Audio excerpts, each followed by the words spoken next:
This is the Nakamichi Dragon, a behemoth of a home theater system so massive it has to be shipped in 3 separate boxes and is so slap you in the face powerful it's even marketed to compete with complete AVR and speaker home theater systems. This is not your everyday soundbar. Let's talk specs and features, give you my honest impressions, and talk about why, if you've been thinking of buying, now is the perfect time.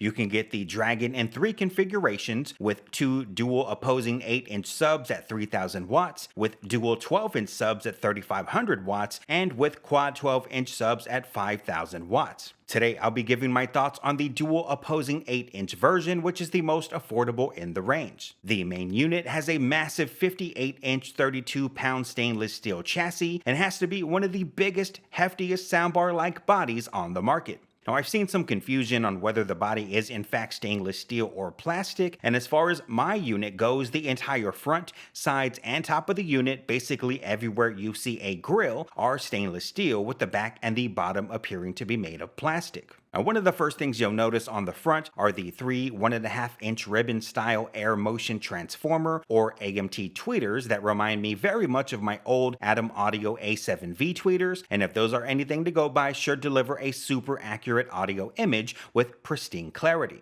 We've then got a total of 10 3-inch drivers wrapping around the sides and front of the body, and 4 3-inch dual-angled up-firing speakers on top, which are angled at 10 and 20 degrees to act as front up-firing and middle up-firing channels for a more complete Atmos experience. And this is the first time I'm seeing a soundbar attempt Atmos middle channels. We'll see how those perform later. 7 amplifiers drive each channel, with each channel having its own cabinet, and let me tell you, with its SPL of 125 dB, this thing has possibly the most headroom and output power of any soundbar I've heard to date. It's got a built-in display with controls that only show up when giving a command, with brightness that can be customized as dim or as bright as you like, and works with both the IR-compatible remote or with the app on your phone via Bluetooth. Speaking of the app, Nakamichi does ask for your email and equipment information in order to use the app, which I personally am not a fan of, so while you can fully control everything through the app, you can do everything through the remote as well via the on-screen menu. And while the on-screen menu is outdated, it does do everything you need, and I actually appreciate it, as most of the soundbars I've reviewed force me to use the app for more in-depth controls.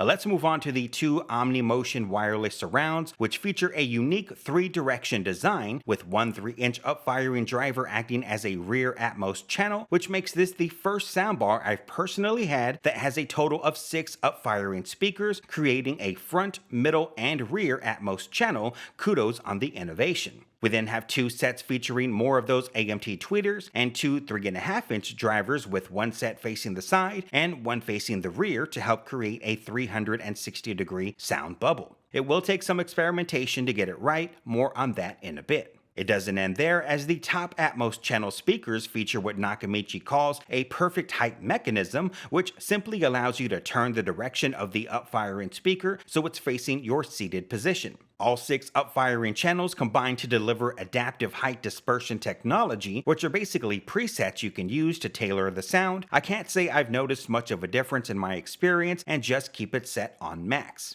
Now, correct me if I'm wrong here, but I did a quick search of the top-selling soundbars and could not find a single one that came with more than 1 sub. Well, here you're not only getting 2 separate wireless subwoofers, but each sub has dual 8-inch woofers built in for a total of 4, and a unique feature I've only seen here is the ability to turn on and off as many of those 4 subs as you like to match your environment. Now, that is a huge feature, and hey, if you're in a house and you want to run all 4 subwoofers, go right ahead. But for those of you like me who rent, you may find using a single sub with the right settings may be all you'll ever need to get a solid amount of bass without getting complaints from the neighbors. And they're front ported, which helps performance when you can't get them off the walls. The only thing that lacks here is the ability to control each individual sub's output, but I'm still giving it an A here. And look, I've seen the reviews and complaints about how low these can go. Everybody's situation is different, and for me, because I'm in an apartment, I tend to EQ the low end anyway to live peacefully with my neighbors, so I found a perfect medium. It's up to you to decide what's important to you, but I would at the very least try them out for yourself and let your ears decide.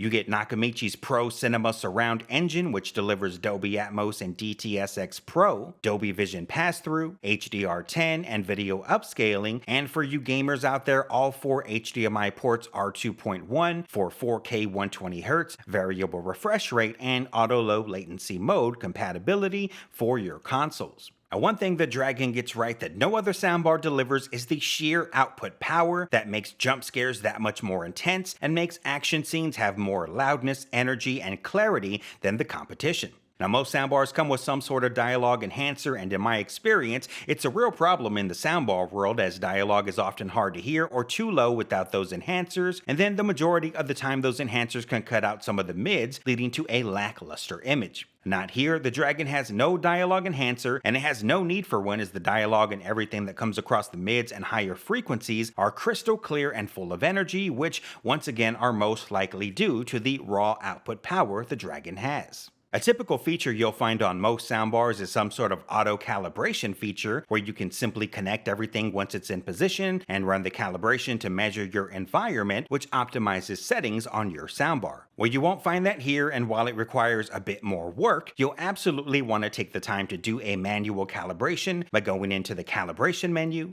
then advanced sound setup, and going into room size calibration to start inputting measurements of these speakers' distances in your room.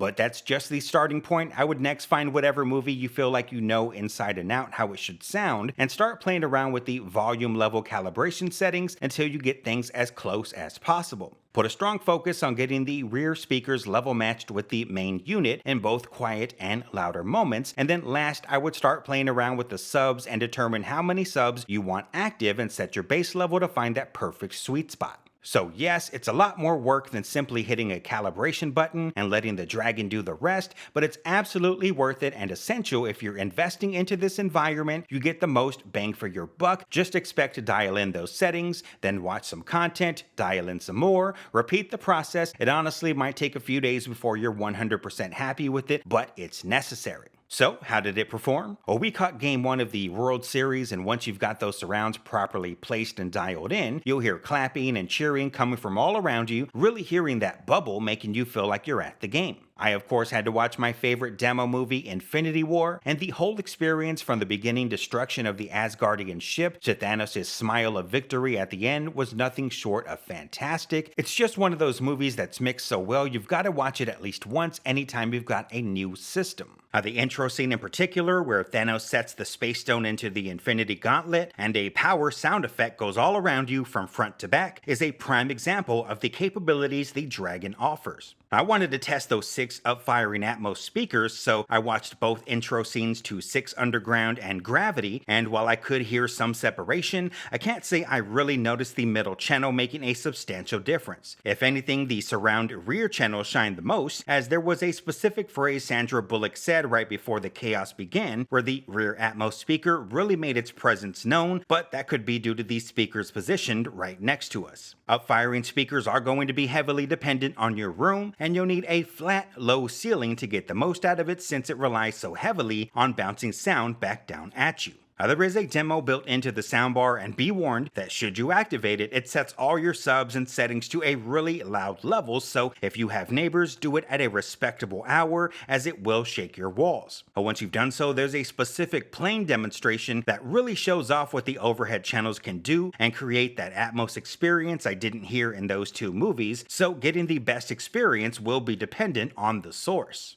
The system is very forward focused, and some sounds can get really loud up front, like during Alita Battle Angel when she has her first fight. You hear a lot of loud clanking sounds coming from one of the baddies' blades hitting concrete, and it's way too much at times, which is why it's important you really take the time to adjust your surrounds and get the loudness level matched for the best experience. Going from 9 to 12 or from 11 to 14 on the remote is a substantial increase, and you'll find out quickly how most content will have you rarely going over 14. If you're in an apartment like me, it's just that powerful. If the Dragon meets your needs right now is the best time you could ask for to buy, as it's currently at an all-time low with this dual opposing 8-inch sub version down $1,000 at $2,999. I put that link in the description to get you there fast so you can try it for yourself and decide if it's for you. At $3,000, I think it's at a perfect price point where you can make a case of buying it over a competitor soundbar, and while yes, the Q990D is a solid soundbar and a great pick when it's on sale for $1,500, if you wanted to take it a step above in quality or have a bigger space that demands more raw power, harder hitting bass, and an overall better image once dialed in, the Dragon should absolutely be on your list.